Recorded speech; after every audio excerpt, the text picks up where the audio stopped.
So I've just got back from the most terrifying fucking excuse for a holiday of my entire life. It was meant to be great. A celebration of finally finishing uni after 5 long years. My boyfriend Zach and his best mate Blair booked a yacht for a few nights of cruising around the Great Barrier Reef. To be honest, I'm pretty sure Blair was the driving force behind the whole thing. The fact that he wanted to propose to Sonia, his girlfriend since high school, would have to be one of the worst kept secrets of all time. And Zach figured he must be taking this opportunity to pop the question. They even thought to book a skipper with the boat. An impressive decision for two guys who think they know everything about everything. Because in reality, their combined knowledge of anything to do with the water amounts to precisely dick all. Zach had never even seen the ocean until he moved to Brisbane at the start of his degree. So I'd have been more than a little terrified if any part of a sailing yacht through the coral reefs and island passages involved his hands being on the wheel. Of course, it would have been a shitload less terrifying than what actually happened. We landed in Cairns late one afternoon, planning to spend a night out on the town, partying before chilling out and pretending to be sophisticated on a classy boat. The hotel on the waterfront was swanky enough that I almost didn't want to leave, happy to sit on the balcony and watch the constant party that is the main promenade. But the others were keen and thirsty, and soon enough, we were surrounded by backpackers at one of the local bars. Plenty of cold wine and probably not enough food, if I'm completely honest, blurred the night and meant I woke up with a thumping head and the unsteady feeling that I might already be at sea. Thankfully, Zach had already wandered out on a coffee run, and the caffeine, combined with a cool shower, had me feeling almost human enough to head down to the marina and meet the boat. Now, I say yacht because that's what the website called it. But in reality, it was this really slick hybrid boat. Part sailing vessel, part motor yacht. It even came with a stocked bar and kitchen. So we didn't have to drag a bunch of groceries around Cairns with us. How the boys afforded to book it, I've no idea. But I damn sure planned to enjoy it while it lasted. We met the captain, a surprisingly young guy named Dan, before a quick tour of the boat and a lengthy but entertaining safety demonstration. Dan turned out to be a funny guy, and his demeanour definitely put me at ease straight away. Then it was bikinis and boardies as we lounged on the deck, watching the mainland slide away, heading towards the scattered islands and shoals of the Barrier Reef. The first leg of the journey was a short one, anchoring at nearby Fitzroy Island, where we sunbaked with glasses of bubbly before heading ashore for a few hours. There's a sea turtle rehabilitation centre there, and I spent a good hour or so just watching them. The small tanks concerned me a little, but I knew these turtles were destined to be returned to the ocean when they might otherwise have died. So that cooled the tipsy wildlife warrior in me down. A few more glasses of bubbles on deck, and Sonia cooked up the most amazing fish for dinner. I've never experienced anything so idyllic. The sun setting over the mainland and the moon rising over a glass-calm bay. I felt out of place, a girl from the less good side of Brisbane, sitting on a luxury boat in paradise. We laughed and joked and soaked it all in. And when a very tipsy Zach dragged me back to our cabin, I certainly didn't resist. The next day I woke as the sun came up. Just me and Captain Dan out on deck. He shot me a disarming smile as I blinked blearily in the brightening light. As captain of the boat, he obviously couldn't drink, and his perkiness compared to me showed clearly. There's a pot of coffee in the kitchen.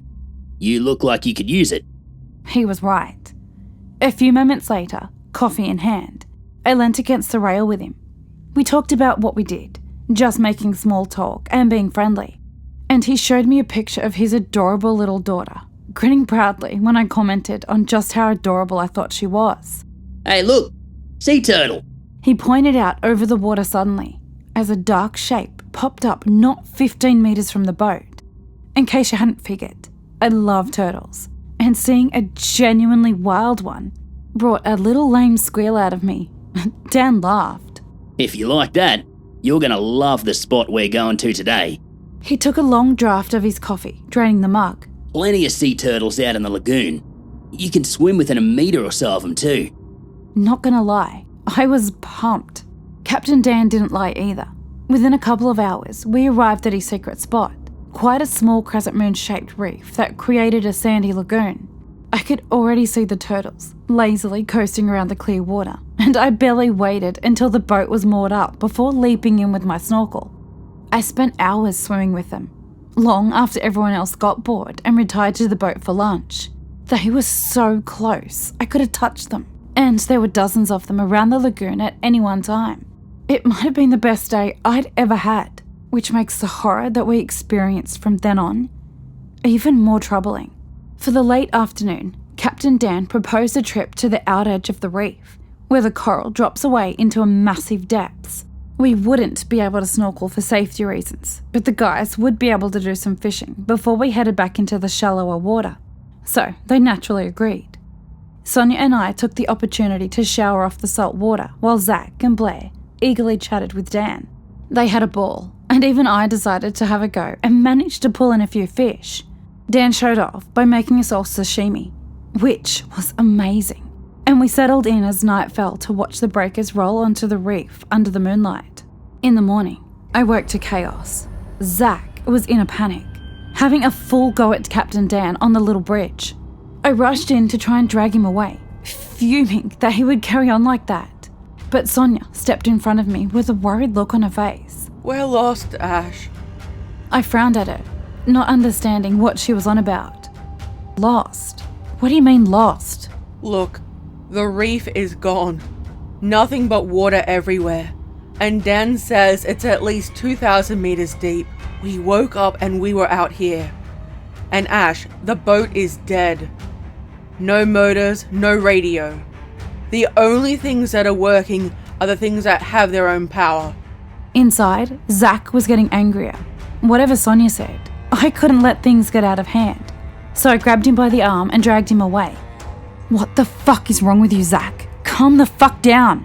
Are you serious? This bloke's got us lost miles out on the ocean and doesn't even have the sack to admit it. And you reckon belting the only guy who knows how to work this fucking boat is a good solution to that problem? Because that's what it looked like you were about to do. He looked like he wanted to argue, but I didn't give him the chance. "Captain Dan, what's actually happened?" Dan, for his part, looked like he was struggling to work it out himself. I've honestly got no idea. I went to bed and we were moored up on one of Dad's old moorings, inside the reef. This morning I wake up and we're suddenly in the open ocean. Mooring line's been cut. But if it got cut on the reef, we'd have been smashed by the surf. We can't have drifted out against the surf, and we can't have drifted out over the reef. And we can't have drifted as far as we look to have. Then there's this. He gestured to the GPS and sounder, which had its own power, so it could still operate in emergencies. The bloody thing says we haven't moved, but at the same time, it says we're in 2,147 meters of water right now. Both of those things can't be true at once. Could the position be off? Like, if it stopped working, would it freeze on a position or something? He shook his head. If it stopped working, it wouldn't show a position. Maybe it's a bloody weird glitch, but I've never seen it before. Zach tried to interject, and I shut him up with a glare. I was just about to ask Dan about the engines when the boat, obviously drifting, came to a shuddering halt. Bloody hell! Dan looked aghast, racing out onto the deck. Zach's expression changed from rage into one of concern. Did we hit something? Do we hit the reef? Do we need the life jackets? I didn't know, so I just followed Dan. Well, that's just not bloody possible. He said, leaning over the railing. We've run a fucking ground. But didn't you say we were like in 2,000 meters of water? How can we run aground? He shook his head. That's a bloody good question. But see for yourself. Sure enough, peering over the side, I could see the bottom, only a few meters beneath us. It looked different though, covered in seaweed and thick kelp instead of coral. It didn't look like it belonged. On the bridge, we discovered that the sounder still said 2,147 meters. Clearly it was stuffed, and Dan resorted to the old-fashioned method, a length of rope with a weight on the end. We figured the depth for about 5 to 8 meters, but it was hard to say. So we just grabbed a long length of rope out of the hold. The rope went straight through the sea floor. Well, that's what it seems like. We all agreed that we could clearly see the bottom. Yet we let out easily 1,000 feet of rope without ever feeling it. If we weren't stuck fast, I'd have thought the image of swaying weed and white sand was a shared delusion or something. We could even see the rope, arrow straight and descending into the apparent depths, not pooling on the bottom. That was when I really started to feel afraid, because I just couldn't understand it at all. How could we be stuck on the sea floor, able to see it, but still apparently be in deep water, leaving the others to debate the sea floor and whether it was an illusion or a hologram or whatever. I climbed up to the sitting area and tried to look for landmarks. It wasn't much higher than the deck, but it gave me a slightly better view. I quickly noticed something weird. Guys, shut up for a minute. Do you see that? They looked at me oddly, following my outstretched arm and going wide-eyed. The sky, at least at the horizon and immediately above it, was more green than blue. Blair turned to me, although I think his question was aimed at whatever power might be listening more than any of us. Where in the bloody hell are we? Sleep didn't come easily that night. The sun going through that green haze made for a sick sunset that made us all uneasy. And obviously, being marooned fuck knows where didn't help. I hardly had an appetite. I went to bed for nothing else than some sort of comfort not long after darkness fell. The sky, normally black, had an eerily red tinge without the sun out. At least in the cabin, I could fool myself, you know. I suppose I eventually did doze off, at least a little, because something woke me in the dead of the night. My watch said about 4 a.m, for whatever that seemed to be worth given our situation. I couldn't work out what had woken me up, but then I heard it again, clear as day. Someone was out on the deck. At first, I figured it must have been Captain Dan or one of the others. Maybe they were looking for answers, or just couldn't sleep and needed some air. I even got up to check it out, resigning myself to not sleeping for the rest of the night. Obviously, I probably wouldn't be writing this if it wasn't a huge fucking mistake. I padded softly into the main lounge area, catching sight of a figure on the back deck, definitely large enough to be Captain Dan. My heart stopped the instant I noticed the second figure though, because it climbed on board, over the back of the boat. I could clearly see the water sluicing off whatever had come on board as I threw myself instinctively onto the couch and out of sight. The first figure I could pass for Dan, but the second one was the same rough size and build, and neither of the boys matched it. Someone else had climbed onto the boat. As my eyes adjusted, I sneaked another look over the top of the lounge. I realised they weren't someone at all. They moved inhumanely, in a way I can't quite describe, like their joints were all different. They bent in places people don't bend, and their heads stayed oddly level as the rest of their body bobbed up and down. The two figures moved almost silently now as they climbed aboard, gliding towards the glass doors. Now that they were closer, I could see more of their features. Completely hairless, their skin was mottled, something lighter, maybe blue, although it was hard to tell the colour in the dark. He looked almost like dolphin skin, glistening smooth in the moonlight. 4 solid black eyes sat on a flat face, 2 large ones mirrored by a set of smaller eyes immediately below. A strange mouth capped off a terrifying face, almost like it was underslung, with too much skin or something. One of them reached a web hand out and touched the glass, and I couldn't help myself. I screamed, and everything went very pear-shaped, very fucking fast. The creatures at the door flinched, and then let out this awful gargling shriek. Their odd mouths flew open, flaps of skin throwing teeth and mandibles wide. I once saw this hilarious Facebook video of a pair of fish, fringe heads or something, fighting. And these things had mouths that reminded me of that, except very much not hilarious, especially when the first creature smashed the glass door. I bolted for the corridor that led to the cabins as 2 sets of footsteps came towards me from back there. Zach and Dan. Move! Shut the fucking door! They looked more scared of me than anything else, but that changed when they saw what was behind me. Holy fuck, Ash! I flew through the small door and skidded, trying to turn and close it behind me. Dan and Zach, to their credit, kept coming and slammed the door shut, putting their weight into it as the monsters outside smacked into it and tried to push it open. Blair and Sonia finally poked their heads out, and I screamed at them to try and find something to barricade the door. The boys were strong, but the creatures were winning. Suddenly, Blair shouted at them, Ugh, get out of the fucking way! showing strength I didn't realize he had. He was pushing a heavy metal cabinet towards the door. Zach and Dan scrambled out of the way just in time, the door latch holding long enough for Blair to block any movement and jam the cabinet into the narrow hallway. We were safe for the moment, but on the flip side, we were trapped. There was an emergency exit towards the bow, and we could still get below deck. But with whatever the fuck those things were on the boat, we weren't going outside anytime soon. Captain Dan ushered us all into mine and Zach's cabin, where we hunkered down to catch our breath. Outside, the portal in the door shattered, but a quick glimpse showed that nothing more than a searching arm could get through. Zach and me looked aghast. What the fuck are those things, Ash? I don't fucking know. I woke up, heard a noise, went to check it out, and boom! Fucking fish face and friend. All I know is they came out of the water. Well, what do we do now? I felt like saying something very sarcastic, but Dan cut me off. There's not a lot we can do right now. Calming down is about it, because it's no bloody good carrying on like dead shits. Right at that moment, there came a series of thumps and a sound like claws on a hardwood floor. For a split second, I thought the creatures had somehow got through the door, but the smashing of the cabin porthole heralded even worse news. There were more of them, and they were climbing up the hull.